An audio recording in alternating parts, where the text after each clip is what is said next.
Get ready to get sticky. Sticky Situations is sponsored by Corona Crush. Corona Crush is creating Jewish couples always. Join the Facebook group. Just search Corona Crush and look out for virtual speed dating events happening every other week. They're 100% free and 100% Jewish. Hello, everybody, and welcome back to another episode of Sticky Situations. I'm your host, Rachel, which you already know because we're how many episodes in, and I'm just pretty unforgettable. Everyone, right now, whatever you're doing, go like Sticky Situations page on Facebook, follow Sticky Situations Pod on Instagram, follow Sticky Situations Pod on TikTok, go give us a 5-star rating on Spotify, Apple Podcasts. I said this in my last episode. Someone keeps giving me bad ratings on Spotify because they think they're being funny. If you don't like my podcast, then don't listen to it. Don't give me a bad rating. I'm doing good in the world, so stop giving me bad ratings. So all of you listening right now on Spotify, go and give us a 5-star rating. Yeah. And if you're listening on Apple Podcasts or any other platform that allows for it, give us a glowing review. Follow us on socials. If you would like to be a guest on my podcast, please reach out to me. There are applications. I post them in my Corona Crush post. They're somewhere on the socials. You can also just send me a DM at Sticky Situations Pod on Instagram or send me an email at stickysituationspod@gmail.com. I would love to have you on to tell your dating stories. I'd love to hear from everyone, all different backgrounds, all different perspectives, everything. So shoot me a DM, shoot me an email. I would love to have you on. Okay, everybody, let's get into the episode. Today, I have an extra special guest. Please welcome my friend Izzy. Izzy, Hi. welcome to the podcast. Hi. I'm So, glad to be here. thanks for being here. So, Izzy, before we get into your stories, because I know you have some crazy ones, Oh, can God. you please tell my listeners just some information about you, your age, location, relationship status, and religious denomination? So I'm 45, but I look 25. I was raised modern Orthodox, but I guess you could say I'm more traditional now. I live in Kew Garden Hills, and I am tragically single. I hear that. I hear the tragically single part. Hmm. But it's fine. That's why we have this podcast because we can all share our tragically single stories together. Hmm. Alone Okay. together. Yeah. Okay, so Izzy, do you want to get into some dating stories? Because I know you have a Um, bunch. where to start? At 25 years of dating, I have a lot of sad stories and a few happy ones. Well, let me tell you about the last girl I dated. Okay. So Corona started, and we were all locked in our houses. And all of a sudden, several different people gave me phone numbers and said, "Call up this girl. She's single." And so I called up several different girls and had tried to have conversations with them. I recall one particularly was a professor of philosophy. So I thought she'd be a good talker. Couldn't get a conversation out of her. All the numbers they gave me, there was one girl who I could carry on a conversation with. So I kept on calling her. And she lived in Baltimore. I'm here in New York City. And she didn't expect anyone to give her a phone number. She wasn't looking to go dating. She had been single for several years, and I guess she'd gotten used to it. She had lost the drive. And all of a sudden, out of the blue, I called her up. And I said, "Hey, let's go out." But we didn't really so much go out as we met at her house and at her parents' house and hid in the basement and did a little naughty stuff. And it felt like teenagers. It was really fun. It was not what I expected from first date, but I enjoyed it. And she enjoyed it too, because she had not expected some guy to call her out of the blue and ask her out. But we had a lot of incompatibilities. She's from Midwood, but she loves Baltimore. And I don't like Baltimore that much, especially not the suburban part. I love being in New York City. I'm a heat person, and her house was an icebox. And let's just say her taste in music was very different from mine, and I have pretty broad tastes. But it was COVID, and I had someone to visit and someone to go out with. And she didn't expect someone to come into her life and start making out with her. And after a few dates, we started talking. We said, we get along. We have this, we have that, but I don't want to live in Baltimore. You don't live in New York City. You don't like the heat. I don't like the cold. I like heavy metal. You like pop country. So I gave her a challenge. Now that we've gotten back into dating, why don't we go to a few singles events? So I went to some singles events in New York, and she went to some single events in Baltimore. And the end result is that I am still single, and she is now happily married because Oh, I wow. pushed her, and she went to these events, and she met a guy who likes Baltimore and likes freezing cold and likes pop country. And I'm very happy because I accidentally caused a shidduch. Oh, wow. So that is the story of the last girl I dated. But wait, But okay, so I have a couple questions with that. she, How like, I don't know. I feel like on the podcast we talk about things that we're looking for in a significant other, things we want, like I don't know. I everyone has their list of qualifications. mhm. But at what point is it like, okay, I'm going to put a sweatshirt on because I found the love of my life. Like she wants to sleep in the cold, so I have an extra blanket. Or like, okay, we'll listen to different types of music.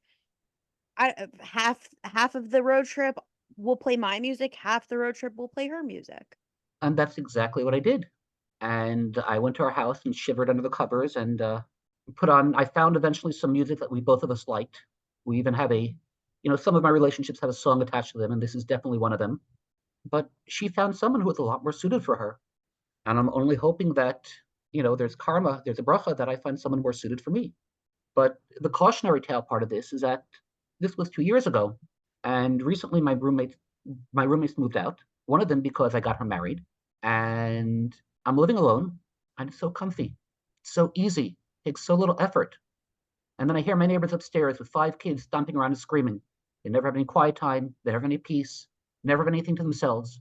Either they're out working, and there's a governess, or they're taking care of their kids. And part of me is insanely jealous, and then part of me is like, I can do whatever I want. I'm free, and I'm worried that I'm getting into what this lady I just mentioned got into. I'm getting too comfortable, too used to being single, and I'm not looking anymore. And that worries me, because that's how you start getting old. Not until I have children. Yeah, I mean, even I don't know, I have discussions. I think we talked about this on a different podcast episode also. Like, I'm 30. I enjoy my time, my space. All my friends are having babies. I think the conclusion that I've come to is it's just it's important to appreciate where you are in your life at that moment. I think sometimes it's healthy to not actively look to date maybe. In my scenario, in my case, like if I'm not actively looking, I'm still like open if someone suggests someone or if I meet someone Absolutely. somewhere. But like And I yeah, also I also think like, more and more, like, it's just become something that I think about, something that my friends and I talk about. I think it's just really important to be happy with where you are in life and not constantly I know, like, as human beings, we constantly are looking for the next step, but, like, it's important to be happy with where you are and not looking to the next step. So, I think that's okay sometimes is, "Oh, yeah, I am free." Like, I don't know, I went to see my friend and her baby today, and I loved playing with the baby. I love holding the baby. Basically, from the second I walked in, I took the baby from her, I held him.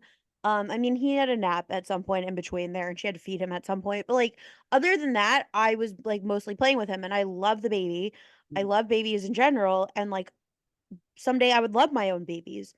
But also it was nice to just, like, give him back. When he started crying, I just, like, handed him to her. So, it's okay to want something, but also, like, have the duality of wanting the next thing a little bit, and you have that, so you try, but also being happy with who you are and where you are. well, I don't know. that's the problem. I feel like I'm too happy. I'm too satisfied. I'm not looking. Like I need a kick in the tuchus. But, like, what's the problem with that? What if I don't know, I've also come to the realization, what if not everyone is meant to get married? Well, I know people who don't want to get married. I also know people who desperately want to get married and live their entire life single.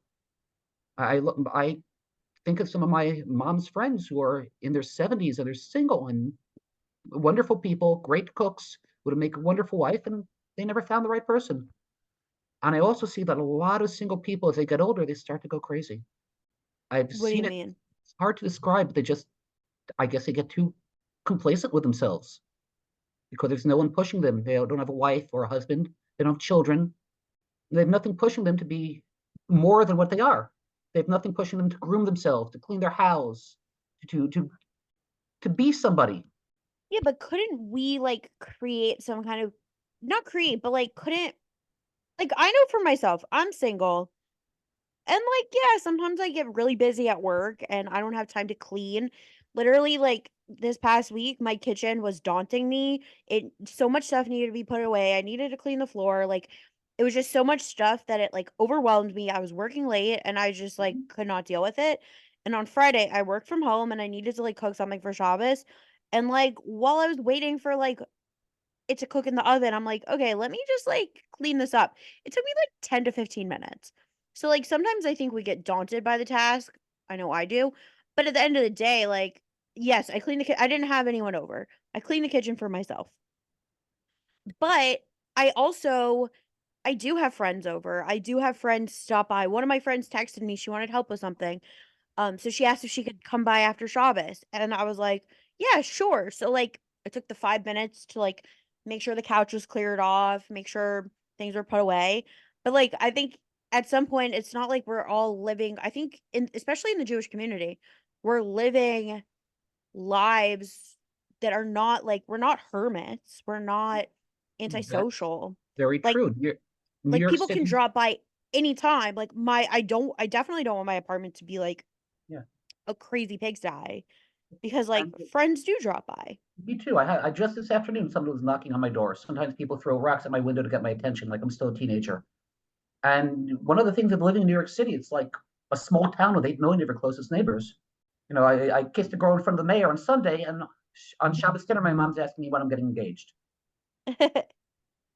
It's it really there is a small town vibe here, and I like that because all your neighbors are in your business, and that keeps you a little bit on your toes. Also, I just forwarded you something on WhatsApp and a picture I saw that got me thinking about this.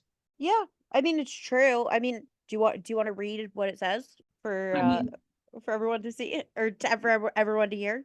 well, this guy says, I like being alone. It's easy and it lets me do what I want. And his friend says, but doesn't it get lonely? And he says, I never said it doesn't. I just said it was easier. I just said it was easier. And that's gotten me thinking about this. You know, it's so easy living alone. And I see here how much effort they put into upstairs taking care of all their kids.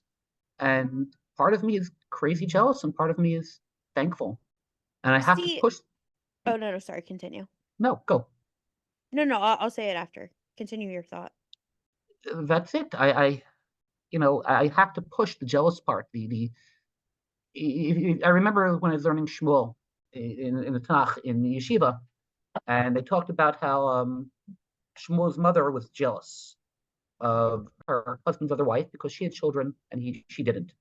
And I remember learning then it said, jealousy is like anger. You need an eighth of it, just enough to get you going. And I'm not a jealous person. I certainly have never been jealous of any of the girls I've dated or any of the other people they've been with. But I need a little bit of jealousy to push me to start going out again. Just like you need a little bit of anger to get upset at the injustices of the world. Yeah, I don't know, but I also think, like, being alone is nice, but I wouldn't say like, yes, I think all relationships require some amount of work. Romantic relationships, friendships, like nothing is just easy peasy floats by. But I think it's also certain things are hard being single and alone. Number one, I don't have anyone to share rent with, share groceries, Oh, that's a big share one. cleaning I have to. responsibilities, share cooking responsibilities. Like I would. being Yeah. single, like there are hard things. Or like I don't know, I live in an apartment building, so, like, if something breaks, I just call my super. But, like, if I lived in a house and something broke, okay, I don't know how to fix it, but, I like should just interrupt here and say I am very handy. I can fix just about anything in the house. I don't like doing it, but I can do it. And I feel like everyone should know how to shut off their water, how to turn on their heat, basic house maintenance. But I can install an outlet, fix the electricity, fix the plumbing, do the floors. And some girls really like that. I had one girl tell me that she was kind of turned on watching me fix her sink. But yeah, I mean, one of my ex-boyfriends also, like, eh, by trade, he, like, knew how to do a lot of the things, and, like, it was nice. I needed something installed in my apartment, and he just, like, did it for me. yeah, But I'm just saying, like, it's not always so easy. Like, yeah, yeah. having kids The is hard. the Having kids bills. is someone to take care of, but Yeah. I'm just saying from, like, the early stages of, like, marriage or living together, like, living with someone, you have shared responsibilities with someone. Now, like if you live alone and you're single, you have to do it all yourself or you hire someone to do it yourself. But even that is doing it alone. You have to pay all the expenses of that yourself. So I think yes, it is easy to be single because you don't have the amounts of like work that go into relationships. And also like there is a little bit of taking care of each other, but at the same time, it's also hard to be single. Like being single is not always easy. I don't know. Granted, it depends what you need, but it would have been nice. Like, I didn't want to clean my kitchen because I was just overwhelmed with my life. It would have been nice having someone else here would be like, oh, you're working late, you're busy. Let me clean the kitchen. I'd love to be a So, house husband. I'd love to be a kept boy. If anything, that's the ideal. really? Well, it's just, I mean, I have a good job. I really enjoy it, and I do a lot of good in the world. But, but that's kind of a role I've always had in the back of my head. Something that I've always, one of the things I've wanted. But one of the things, I love my job. I'm not about to quit it because so I could clean my house better. But Yeah. I was listening to your podcast with Nathan about talking about would you rather have $1 billion or the love of your life? And with $1 billion, you could buy the love of your life. Yeah. And That's what I said. I would love to be a cat boy. I'd love to be some billionaire's pet.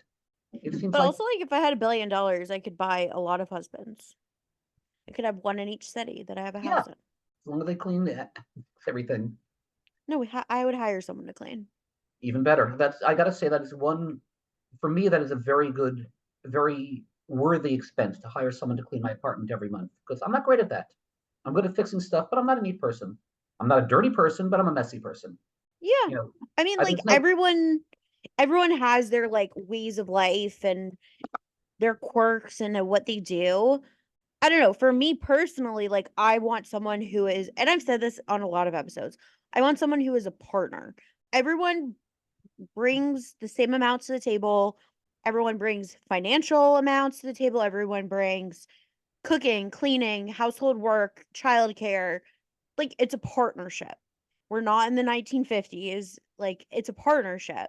It's interesting and like a lot of people have very different feelings about it, especially like my female friends. A lot of my female friends would love to be stay-at-home moms, stay-at-home um wives, like keep the house. I don't know. My friends were talking to me about it because like I have dated guys who were in the financial position that if we had gotten married, I wouldn't have had to work.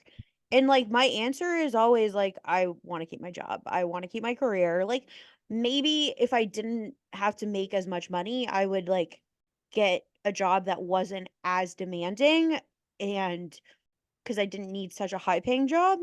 Not that I have such a high paying job, but meaning like I wouldn't need to make as much because I would have someone else financially supporting me. But at the same time, like I'm not my role in life is not to stay home with kids or clean a house or do anything. Like for me, I'd rather marry someone and like if he wants that, then like I go to work and we hire someone. So like that's always but like this is my Rachel philosophies on life that like you guys all already know because I talk about it a lot on the podcast. But Well, I think it's an interesting concept being alone, being comfortable alone, being too comfortable alone. But I also like I started to I think like I said this before. What if people aren't meant to get married? And like it's sad that people spend their lives being sad about it. Because like I don't know, statistically men and women they're not equal amounts. I've said this before, like, I think women are at a much higher caliber than they've been in the past, and they're looking for higher caliber men, and they're just like, no offense, they're just like aren't as many. And like, yeah, I would love a baby, but that doesn't mean I need a man. well, Like, kind of. You do need a man to make a baby. yeah, but I don't need a husband. Well, I would not want to be a single parent. But I would, if God forbid I lost my job, I would be very content to be a house husband raising children. But what I'm saying is, like, in this society, in this economy, like, maybe not this economy. This economy is hard to be a single parent, but like, Absolutely. I think society makes it hard. Like, all these people who We live in a want society, kids what? and we live in a society. Yeah, and we live in the society that makes it hard to live that kind of life without a partner. And what I'm saying is like maybe it's time for society to change. Maybe like your worth shouldn't be dependent on whether you have a partner or not. Or the other way around, What do you mean? that having a partner shouldn't be dependent on if you have work. Yet women especially look very hard at your job, and it seems to be a decisive factor in whether they like you or not for many women, and especially if Oh, you get married. yeah. I'll say no to a guy based on his job.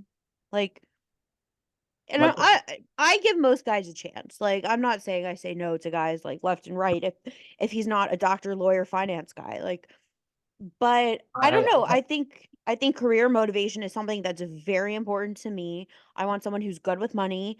And I don't want to feel like I'm being taken advantage of because I do work very hard and I have a good career, but like I don't know, I was suggested someone.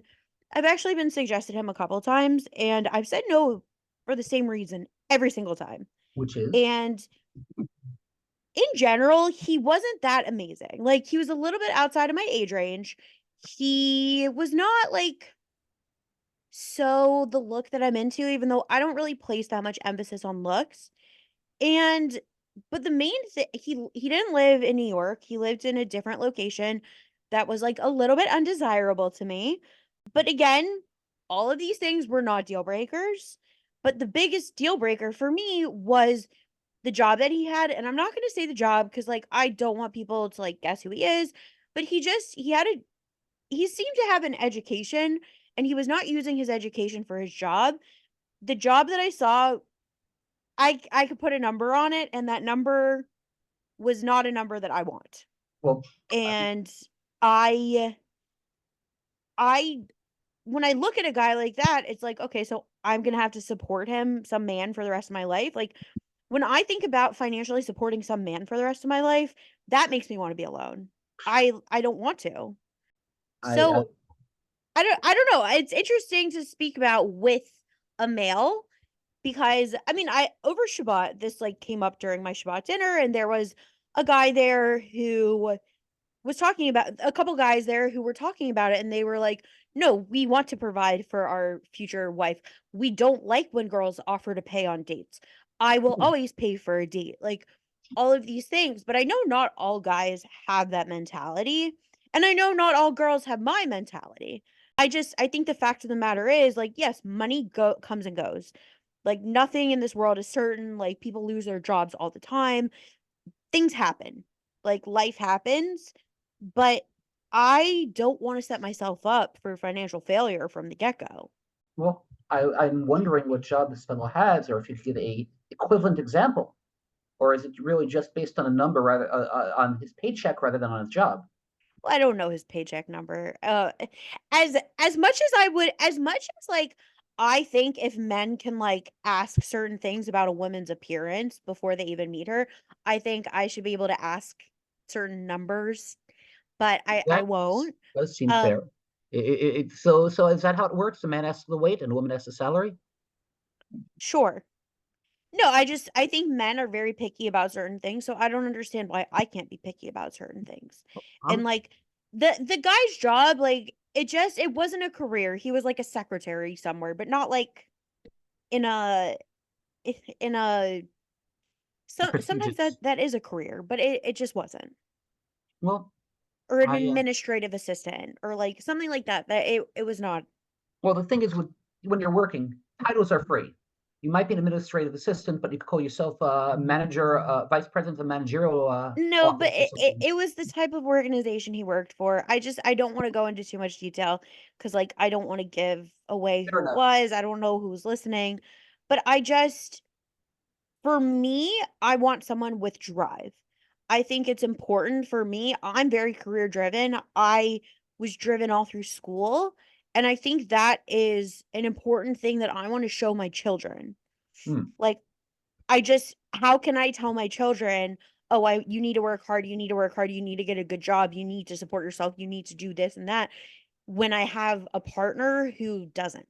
And to me, it's unattractive. Like, I like a guy who's driven. I like a guy who wants better and who wants to do all these things and who works hard. Like, yeah, I want to spend time with him, but at the end of the day, I value hard work. I work hard.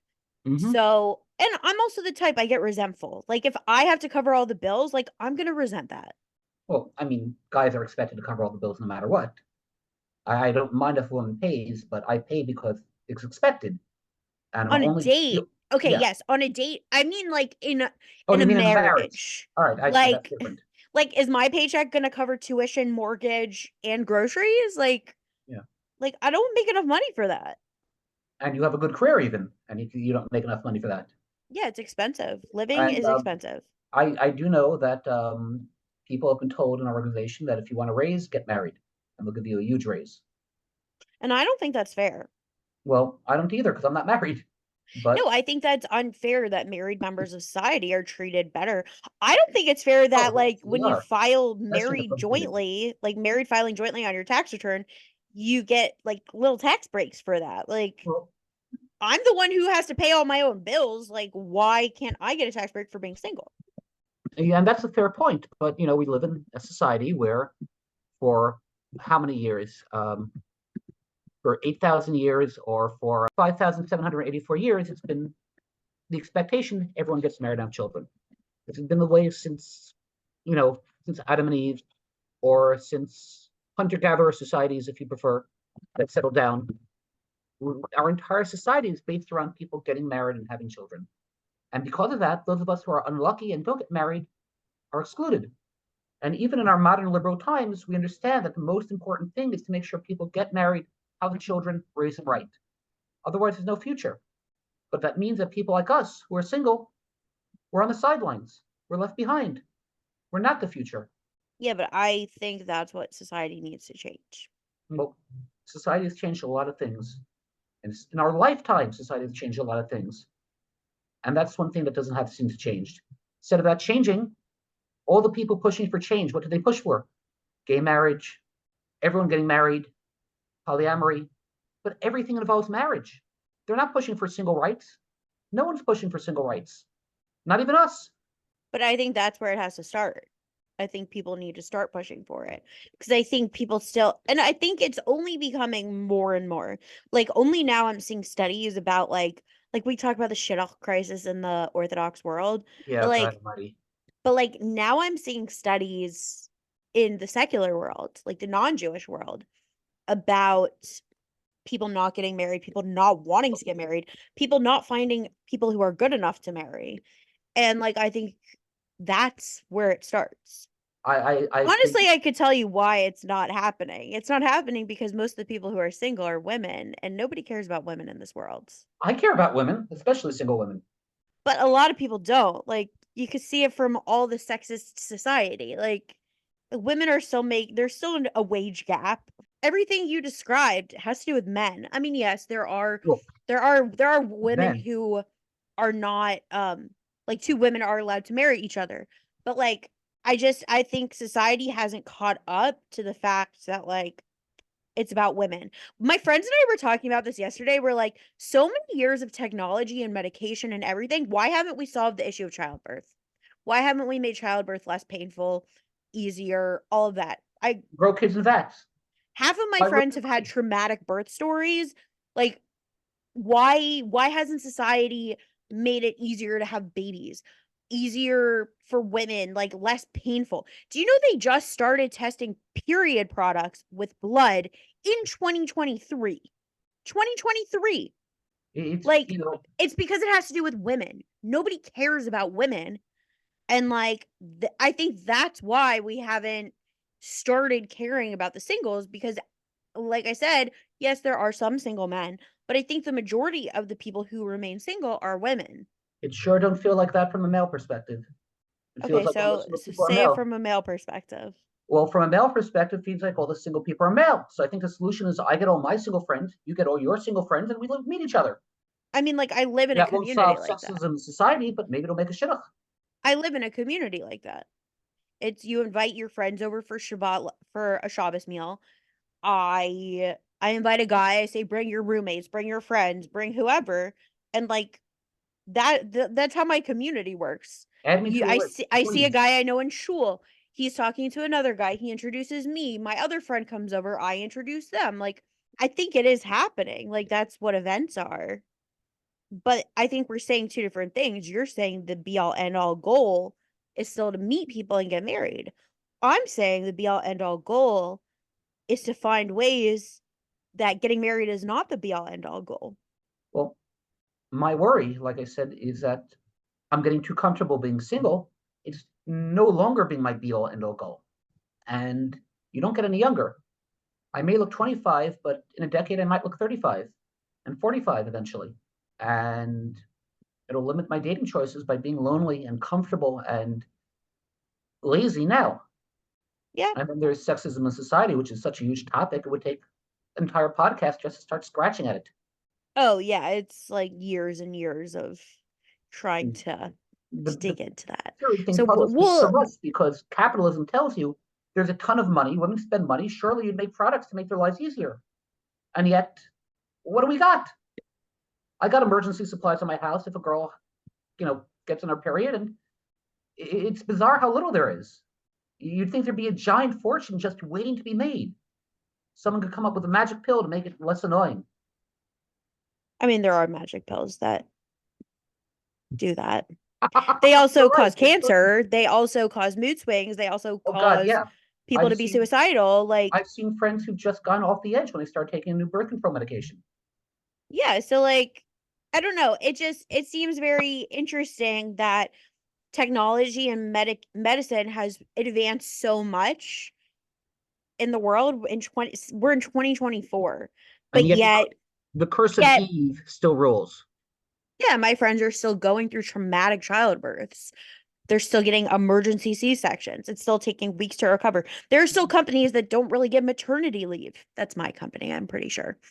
Like birth control is still like there is male birth control, but like what men are taking the Well, male birth well, control? that's the thing. There's been the male birth control is taking forever too. I read about all these different research they're doing to try to find a pill for men, so they can be intimate and not have to worry about reproducing when they don't want to. And there's nothing. And from my understanding, there is millions and millions of dollars being pushed into this research. But what do men have? We got condoms and nothing else. Yeah, but like at the same time, I say that it's taking forever is because it's not really protecting a man, it's protecting the woman. Well, it's Like also all of protecting these men. things, I mean, but it's not. we're not the one who has to Men are carry the still baby. never going to get pregnant. And I gotta say, I have serious womb envy. I would like to get pregnant. I would like to carry a baby. I don't want to be a woman, but to be able to create life on your own, such a miracle that men can never experience. Yeah, And I'm jealous. I'm envious. I would love to have a man carry the baby instead of me. Like, I'm telling you, half of my friends have had traumatic childbirths. My sister And only gave birth by C-section. My last girlfriend I was telling you about was a doula. The story she told me. yeah, I mean, I'm not going to tell my friends traumatic birth stories because that's not what No, this podcast is. And it's also not my story to tell. But correct. I have friends, multiple friends Yeah. who, and yes, a lot of my friends have kids. But when I say, like, I'm talking about a lot, like, most of my friends, my close friends who have kids, Hmm. have had traumatic childbirth Yeah. experiences. And So, I've certainly heard my yeah. fair share of stories myself. I also know some women who don't have traumatic experiences and they wind up having eight, nine kids because it seems to be some women seem to almost be on a constant drug high when they're pregnant. They have these hormones that they get when they're pregnant, and then when they give birth, they crash. Not every woman though. Yeah, it depends on the woman. Yeah. I But don't know personally yet because I have not yet experienced it. God Um, willing, when you want to, you will. yeah, exactly. When I want to, I will. But or if I don't want to, I won't. Yeah. And But but yeah, it's interesting that we're in 2024, yet we don't have a solution for these. we're But sitting here talking to each other on magic screens like we're in the Jetsons. But But for yet people still have childbirth, traumatic for period, childbirths. nothing. Yeah. Women still We, die in childbirth. Childbirth is yeah, still like very dangerous. I I'm very aware. And Yeah. yet I'm still kind of jealous. I can never make that choice. I never have that option. Only Yeah. women do. Yeah. I mean, I totally get that. But I think women have a lot of harder choices too. Like what happens when it's not planned? That is like Yeah. solely on a woman. And what happens if something goes wrong? What happens if you have to decide whether to abort or not? That sort of decision, it's soul crushing. And I know girls who still, who had abortions and still cry over it a decade later. And I also know girls who had abortions and think it was the best choice I ever made. So Yeah. it's Yeah, it's a it's terrible and hard. powerful thing. Yeah, it's yeah, agreed. I got to say, this is not the direction I expected this podcast to go in. Maybe I we have should make it funnier. Okay, let's I go have a back to note of dating dating stories. stories that said we're talking about or being single. Let's Um, tell us some more dating stories well, because something. All right. So here's one that happens to a lot of people, and I'm sure it happens to girls too. You go on a date with a girl with no personality. You go on a date yeah, with someone and her only interest is shopping, who can't hold a conversation and doesn't seem interested in holding a conversation with you. And I'm sure women experience that too. I'm sure there are men out there with no personality. You know, I was very socially awkward as a kid, and I worked very hard to become not charismatic, then at least, socially acceptable, become a good talker, good conversationalist, learn how to listen, learn how to speak. And some people, especially I guess if they're, well off and good looking, they don't bother with that because people just come to them. yeah. I mean, women have that as well. Yeah, I'm sure it goes in the other direction too. Actually, yeah, I find that like a lot of guys don't care about personality. They just care if you're petite, pretty, and blonde. What? I mean, like all right, I have my stuff, the look I prefer, but you got to live with somebody for the rest of your life. And Yeah, personality is pretty important. And I mean, looks are important too because it's the one person you're going to be intimate with for the rest of your life. You have to be attracted to her, but you got to have share. Intimacy is only one part of a relationship. You can have a conversation with someone if you don't feel comfortable with someone. This is the person you're sharing your bed with, you're sharing your life with. You can't judge that on looks. You got to judge that on personality. yeah. And my second to last girlfriend was one of the loves of my life. I dated her for 3 years, and she was nothing like the type of look I'm attracted to. Nothing at all. But her personality, we clicked so well. Well, story time, I guess. Yeah. This is what, 2015, 2016. I go to a New Year's party, and there's a lady there who I wound up talking to for an hour. And then the next year, I go to a New Year's party, and I want to talk to the same lady for an hour. The year after that, I was out of town. 2 years later, I go to another New Year's party. There she is. We talk and we talk and we talk. And then the bowl drops, and she kisses me. And no one ever kissed me on New Year's before. That was Oh one of the well. things on my bucket list I thought I'd never cross out. So I asked her out, even though she was nothing like the type of look I'm attracted to. And we were supposed to meet in Flushing. And of course, it's January, just after New Year's, and blizzard comes. I know we've forgotten about that with the weather of the last 2 years, with the April rainstorm we're currently experiencing in January. Yeah, I love global warming. Yeah, I mean, it's really nice not to be freezing cold, but we've had April weather for the last month and a half. And I mean, I just read a study predicting worldwide drought, except in the Great Lakes area. We're going to get flooded.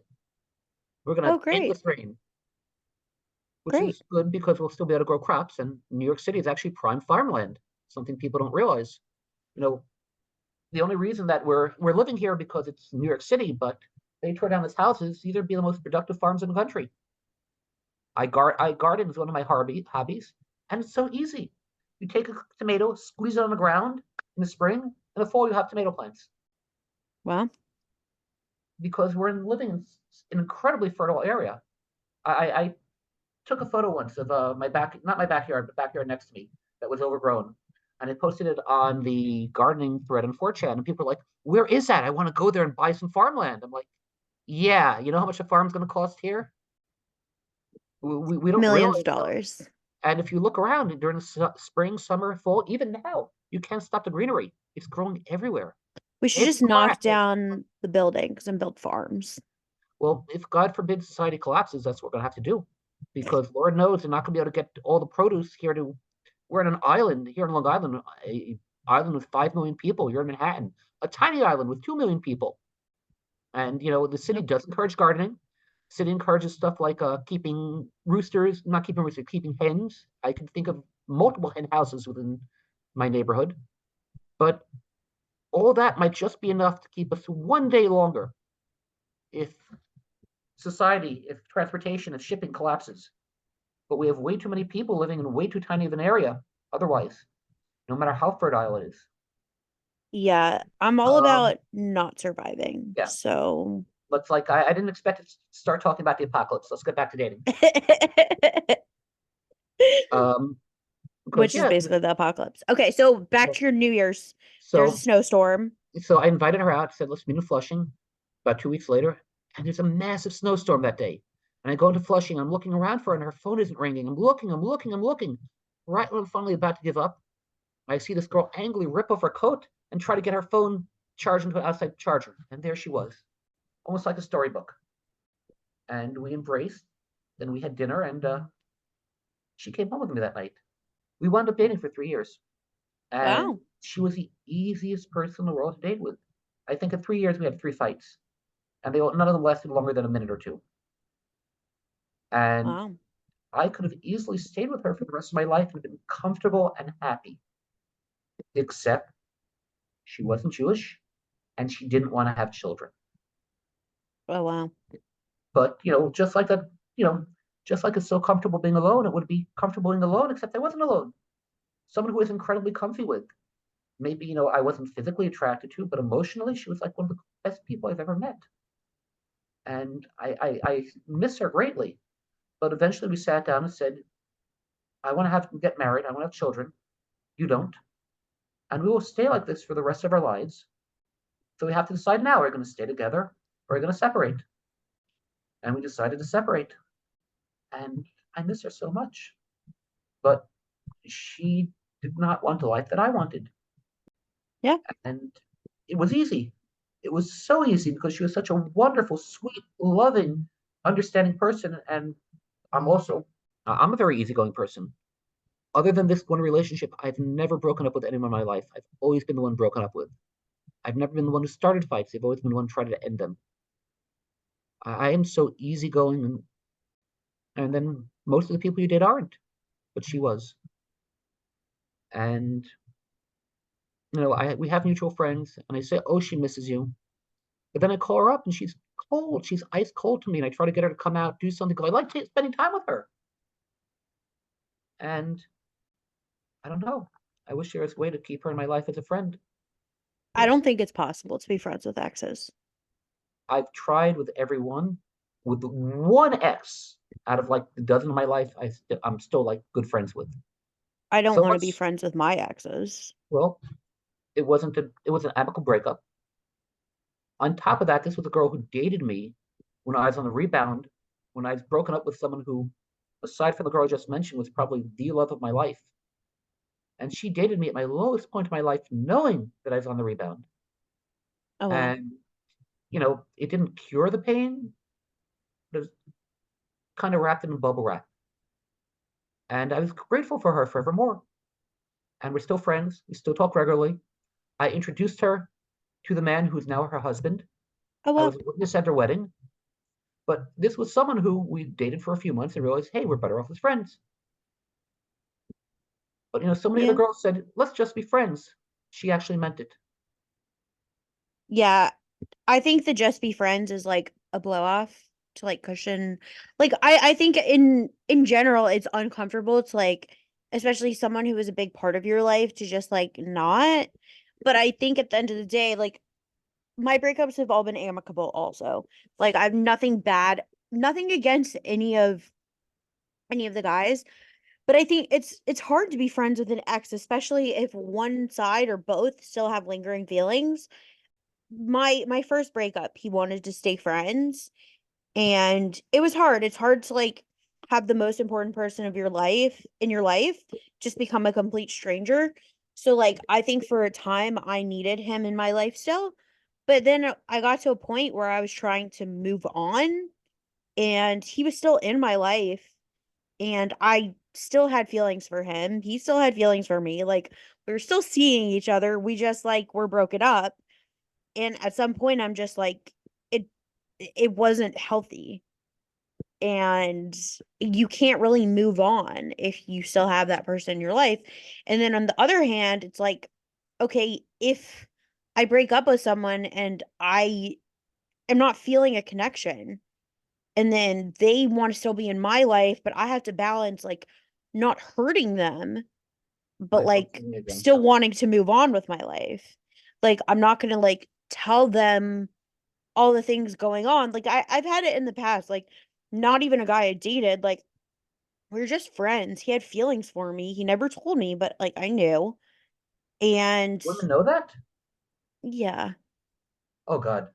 Um yeah, so I he knew and like it sucked when I found someone who I really liked and I would talk to him about it and like he did like hearing it. And then that's kind of like what ended our friendship and he stopped wanting to talk to me. Because he So somebody I else? don't know. I think it's complicated, like being staying friends. Like I think it's like it does cushion the blow a little bit, but like at some point it's just like you're not my person, so we need to just like stop. This isn't healthy for either of us.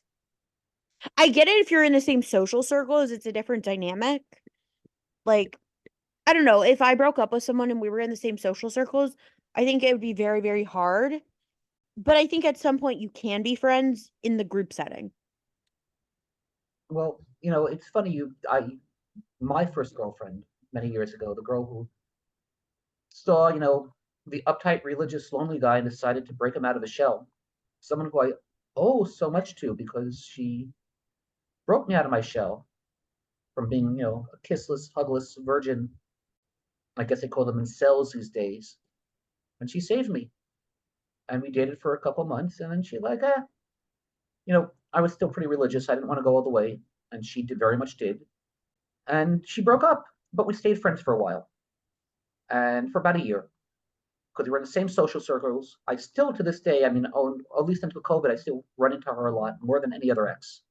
Oh well. But my second girlfriend, I told all the funny stories about my first girlfriend too, to the point she wanted to meet her, and they got along well, and they actually conspired to cure me of my nail biting habit, which I also owed them for. But at some point, I told her, there's still feelings in my heart for her, and there's still something blocking me. And she's like, that just turned her off. She stopped being my friend.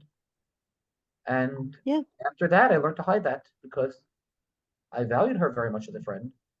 I wouldn't date somebody if I didn't get along with them as friends. I mean, what's the point?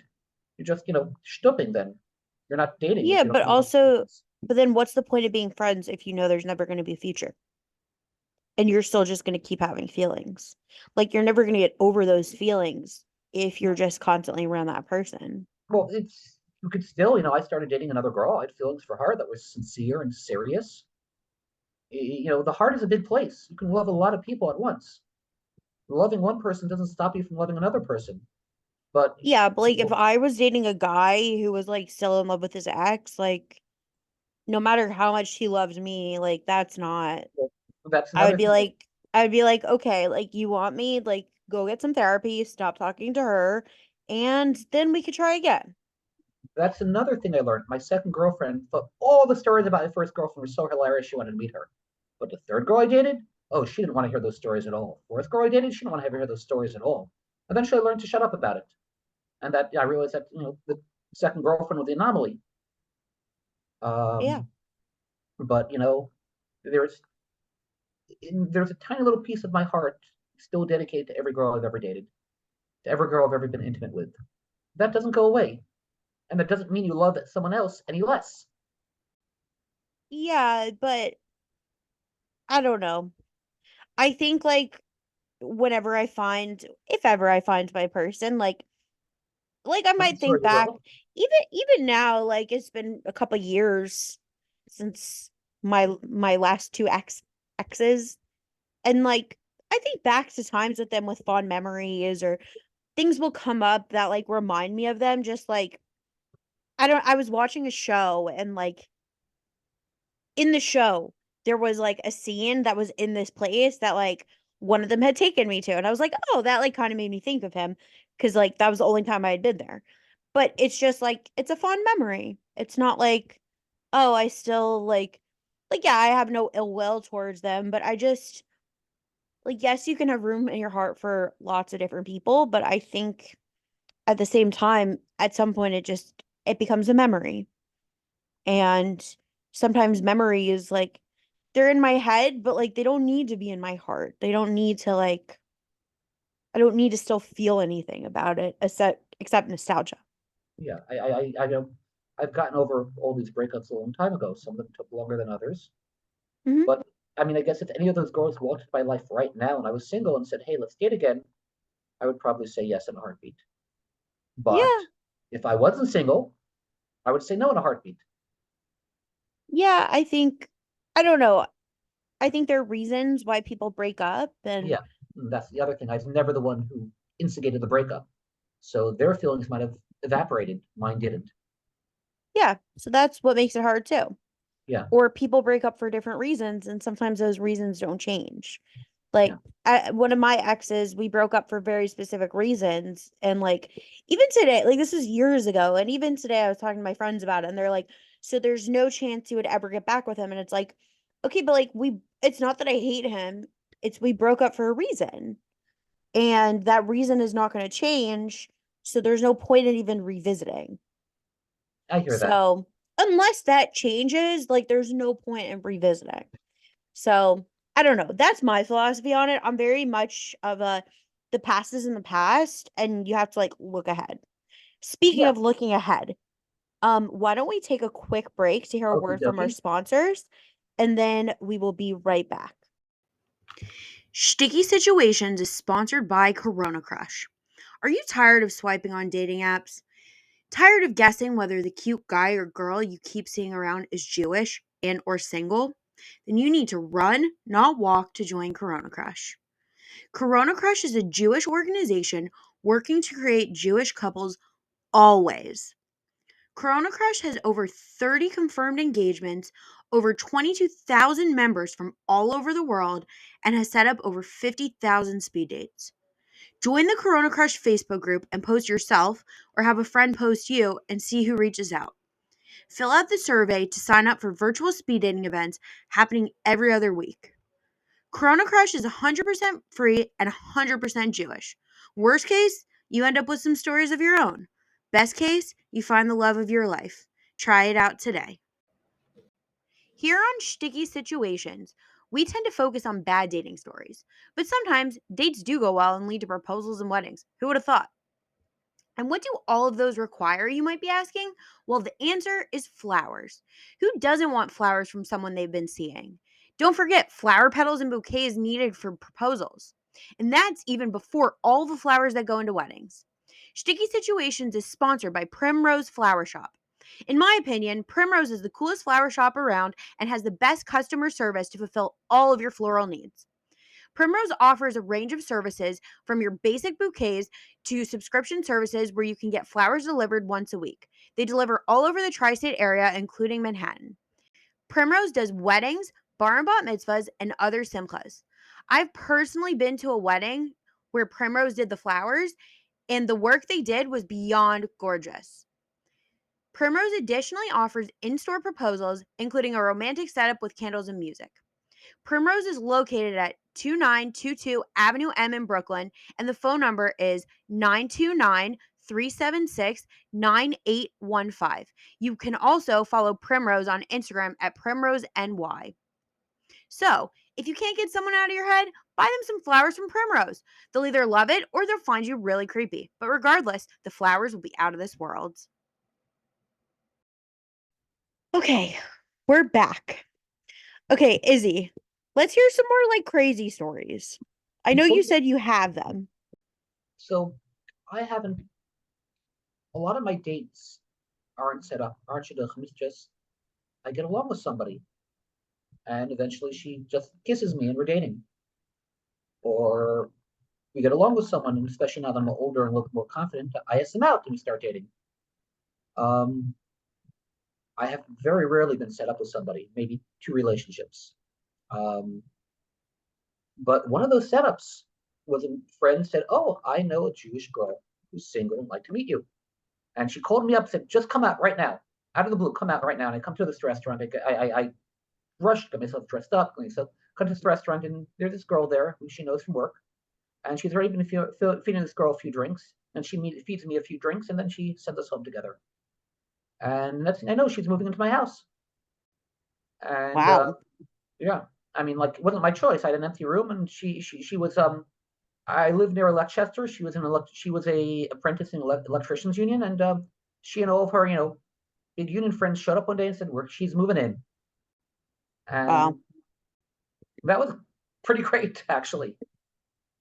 Things don't get handed to you like that very often. And I don't know if I want to go into this story, but basically, she got jealous of my best friend. I had, for a very long time, for 20 years, I had a best friend who was a girl who I was not romantically interested in, not sexually interested in. And usually she got along with the people I dated, but this time she didn't. And she said, choose between me or her. And I resented being asked that. I said, if I'm forced to choose, I'm going to choose her. And it hurt because this year was a Jewish girl who wanted to get married and have children. And maybe she wasn't, my ideal, but it felt like Hashem just put her in my life, slotted her right in. And then she decided her mother needed surgery. And I said, I'll be there any day you need me except for one day because that's my friend's 30th birthday. So, of course, I scheduled for that one day. And then when I said, no, you can't do this to me, that's not right, maybe she broke up with me. I guess it was some sort of test and I failed. Yeah, I But was gonna say, what made you choose the friend over the girl? being asked, being forced to choose is not right. But honestly, I don't think it's that crazy of an ask. As I've gotten older and as I've seen friendship dynamics and the classic, like, will they, won't they, best friendship, I think if you're best friends with the member of the opposite gender, like, you should just get married. Like, Well, I don't believe in again, platonic friendships. she's not Jewish, she doesn't have kids. What's the point of marrying her? Plus, I'm not sexually interested in her. I mean, Okay, I'm so dating then a lot. why is it so important to stay friends with her if you know that you found someone who you really like? It might be your person, but like that's her condition. Like, I'm just saying from a female perspective, if I met a guy and he was great and had all of these things going for him, but his best friend that he confided everything in was a Oh, female, I don't I usually would talk. be so beyond uncomfortable. Like, and I it's don't it's usually, the same unless it's like, okay, she is not straight, like she's a lesbian. Okay, fine. Then if she's a lesbian, fine. I'm not uncomfortable. I went through a period of time where I one of my very close friends is gay, and like I was dating guys at the time, and like I would talk about my guy friend, but like I made sure to clarify that this friend of mine is gay, and like cuz I think it's a little bit oh, inappropriate to be dating someone and then be like spending all this one-on-one time or talking to this person on the phone and like having such like an intimate friendship with someone of the opposite gender while I'm dating someone. Like well, that's just my perspective. Like for me, I think it's a deal breaker. I Like, understand that. And we're talking about this was not a sexual friendship. I didn't really talk to her about relationships. We talked about mutual interests. But after 20 years, I was talking about my last two girlfriends, girl I dated for 3 years. I introduced her to my best friend, and within a minute, they ran off holding hands and left me. They got along so great. And then the last girl I dated basically told me what you told me. She was very jealous. And that was not the deciding thing. I already told the story of that relationship, but that was another issue that she was jealous of my best friend. But for my best friend, that became a line. She started getting jealous too after 20 years. And I did not could not accept that. And eventually she said, choose between me or getting married and having a family. And I resented that, being asked that the same way I resented my girlfriend 5 years ago asking me to choose between her and my best friend. And Yeah. she's known me for 20 years and she comes out and she's getting jealous now. Well, we've not talked in 8 months. She's no longer my best friend because she also asked me to make that impossible choice that was wrong to ask. I mean, there's But a I think, lot more to this story, but that's the yeah, for relationship sure. aspect of it. So I yeah, don't know, so but on top I of all I the I don't think it's a wrong question to ask. Like, I don't know.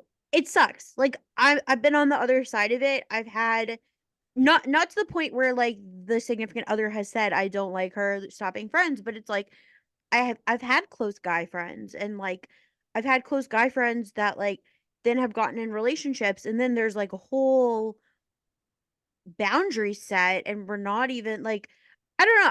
I have a guy friend. We were so close. There were no feelings involved. It was nothing like that. No feelings involved on either side. He started dating someone seriously.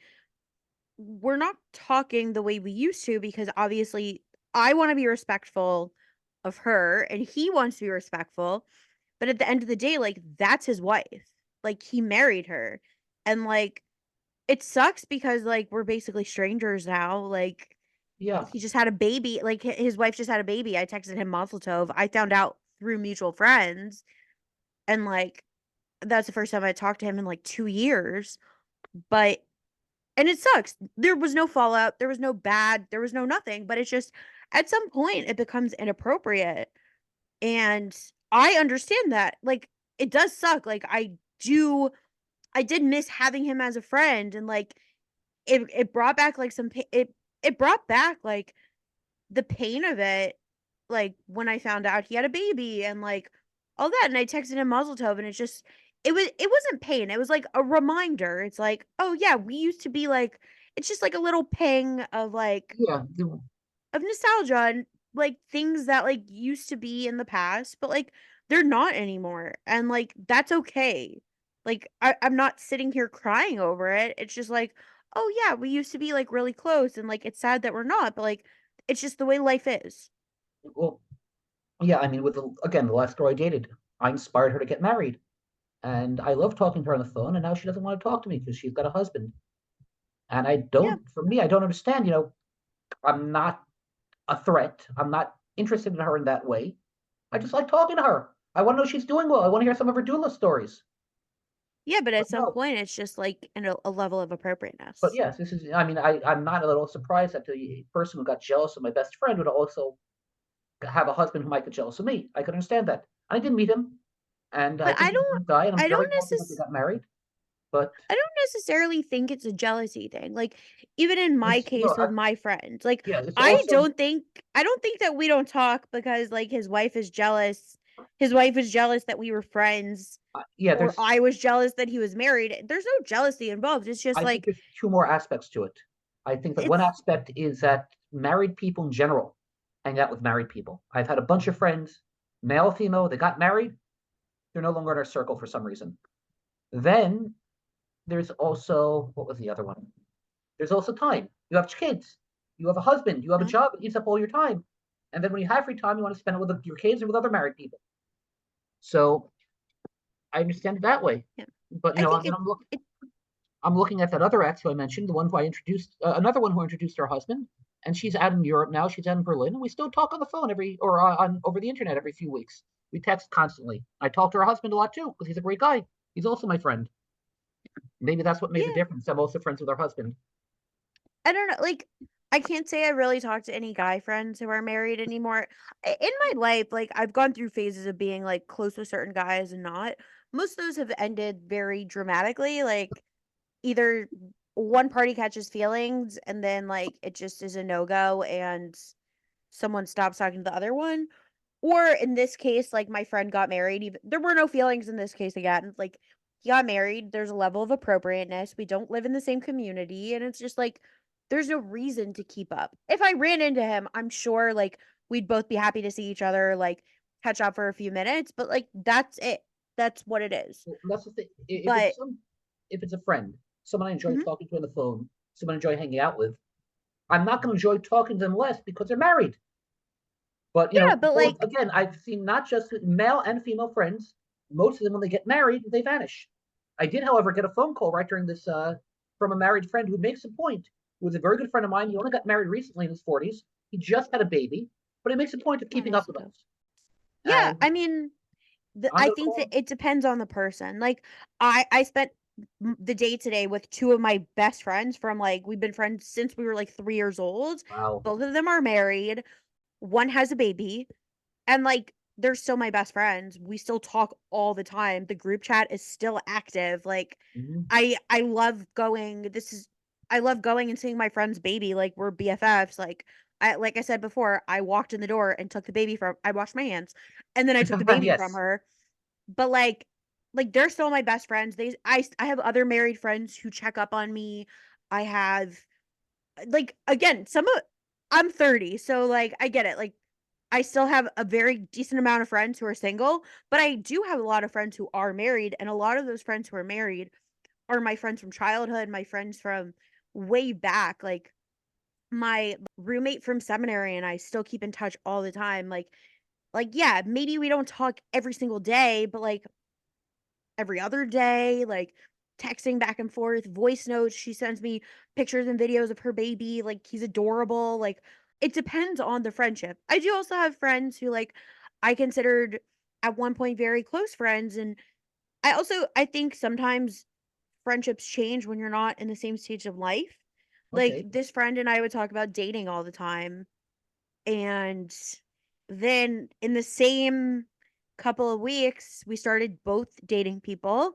And a couple months later, she was madly in love and I was breaking up. And like, I think ever since that, and she was too much on her like cloud nine to to even like acknowledge that I was going through an emotional breakup. And it's fine. I have other friends. Like I didn't need her emotional support, but at the same time it's like since then like she's just busy being married. Like it went from text once a day to text once every 2 months. Like and that's fine. Friendships evolve, friendships change, which is why I think it's important going back to my original point to be around people who have a similar lifestyle that you have. Like I live in a community with a lot of my single friends. And like even a couple of my single friends who I've made here have gotten married and like yes, we are still friends. But like I'm constantly meeting more people who have a similar lifestyle as mine. And I think that's important and I think part of not making singles feel like they're outcasts of society Yeah. is like okay, like no matter your age, like it's fine that you're single. Like There, be around there, other singles. Like make space for singles in the community. there's definitely in the film community, singles are way lower on the totem pole, no question about it. I even see my siblings; they're all married. My youngest brother only got married recently. He was in his late 30s, but as soon as he got married, the way they treat him changed. As soon as they have grandchildren, the way they treat him changed. I'm the only Yeah. one who's not married. I'm the only one who's not grandchildren. I see I know my parents love me dearly, and they would move heaven and earth for me, and they have. But I also see that I'm treated differently because I'm not married. I see that not just in my family, but my community, and I'm sure you see it too. And even outside our community, even the most liberal parts of the world, most people get married. No matter where you are, being single is being a step down. Being single is being a lower class, a persecuted class almost. Yep. It's I agree. the only difference is that unlike most castes, you can get out of it by getting married, and then boom, they love you. Yeah. My friend my girl I dated who I'm still friends with, who introduced her husband, they got married, and then they moved to Berlin. And here in Queens, here in New York City, they had an instant family. They had an instant connect just by being Jewish and married in a Jewish neighborhood. People wanted to come to my house for Shabbos, come to my shul, do this, do that. We'll watch your kids. And then she moves to Berlin. There's nothing, no community at all. Yeah. I mean, Germans aren't exactly renowned for their friendliness, you know, but it's like, and he wants to have kids and she not so much. And I feel like, if he wanted her to have kids, come to here where there's people would support you. If you want her to have kids, put her in a situation where she would want it. And Yeah. it frustrates the hell to me because, I'm definitely on team having kids by hook or by crook. And, I know she's not. But if you want her to do it, at least put her in a situation where she'd want to have it. For all Yeah. my problems living in a firm community, it's still a community. And you go into the middle of nowhere and you have no community, it really strikes you how important it is to have this community that you can just slot yourself into. Doesn't Yeah. matter who you are, as long as you're wearing a yarmulke or you get a Jewish name. Doesn't matter your color, your race. As long as you're Jewish, you have a community instantly. And then on top of that, it's like I said before, New York is a small town with 8 million of your closest neighbors.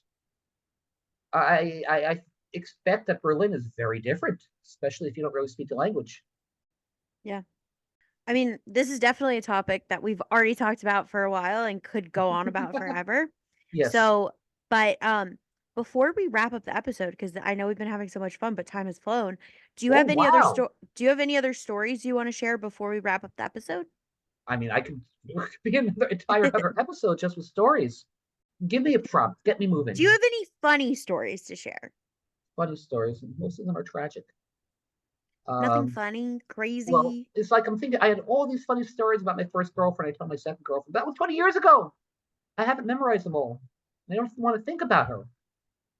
But I don't know. It's, a lifetime of rejection.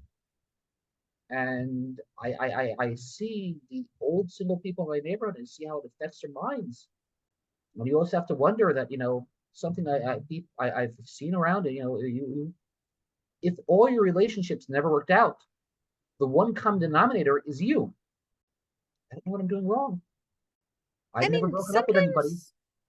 sometimes it's just you haven't found the right one.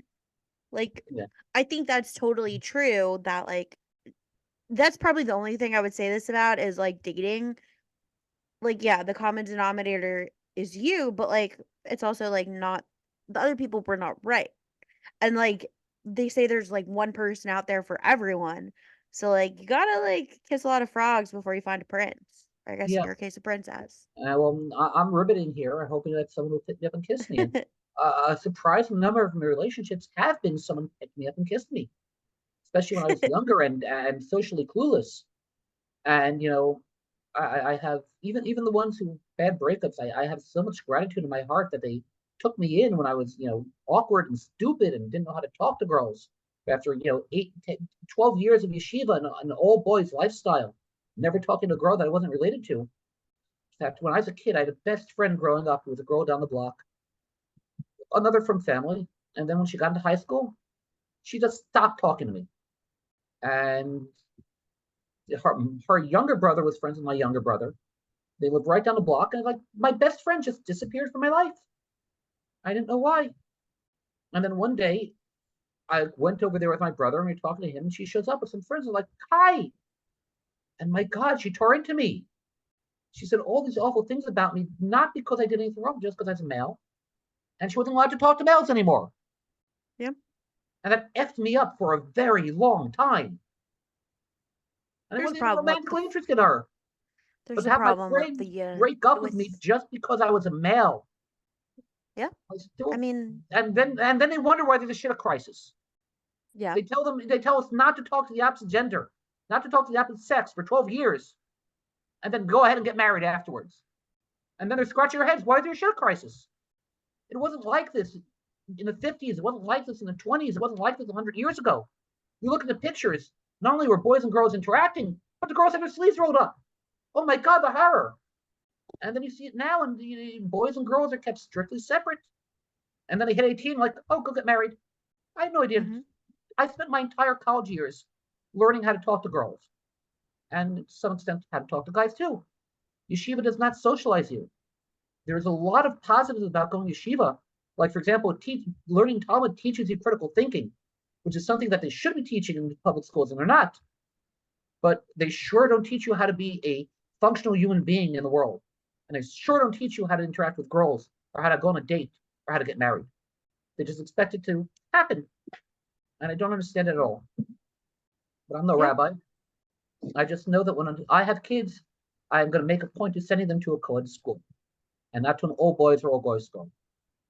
I'm also going to make a point of sending them to a school that gives them off on Sunday, because I hated I'm a night person, and every single morning I have to get up early, go to yeshiva, and then on Shabbos I have to get up early, go to shul. And then Sunday I have to get up early again.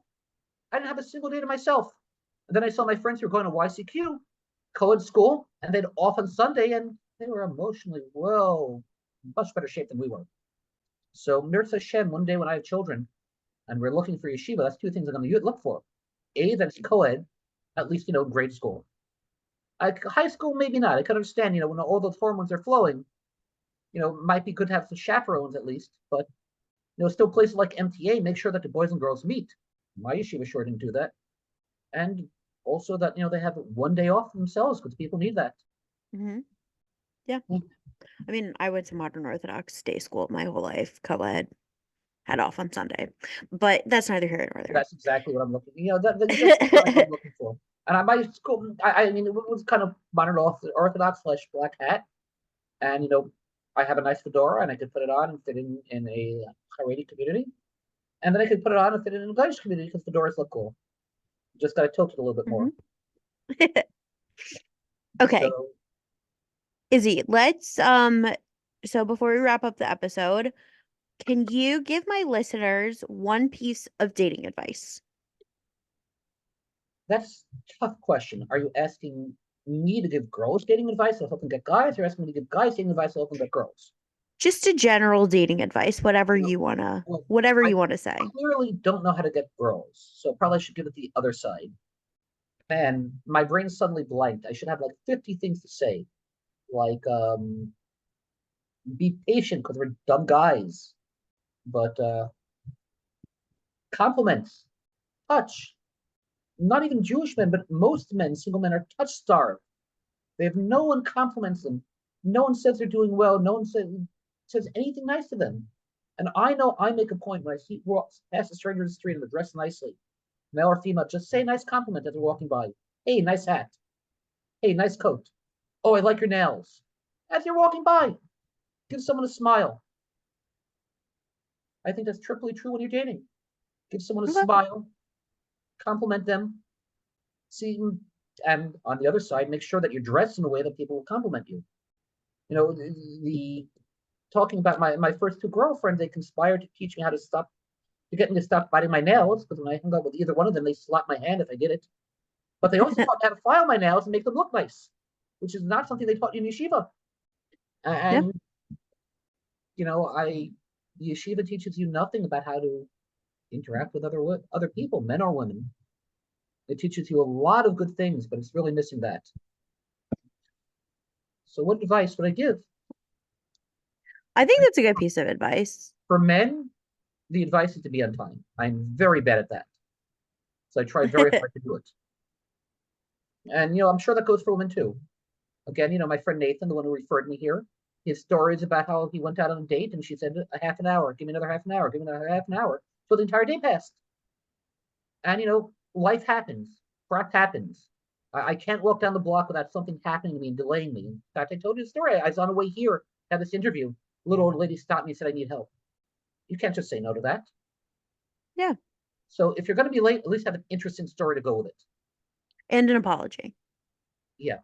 So my apology to you that we did this at 7 instead of at 6. It's okay. You already But I do apologized. appreciate that. And, I guess with guys, be patient. We're really, really stupid. Even secularly, every guy is stupid, but religious guys even more so. They didn't grow up with girls. So Okay, that's a good piece of advice for both sides. And then finally, do you have a tagline?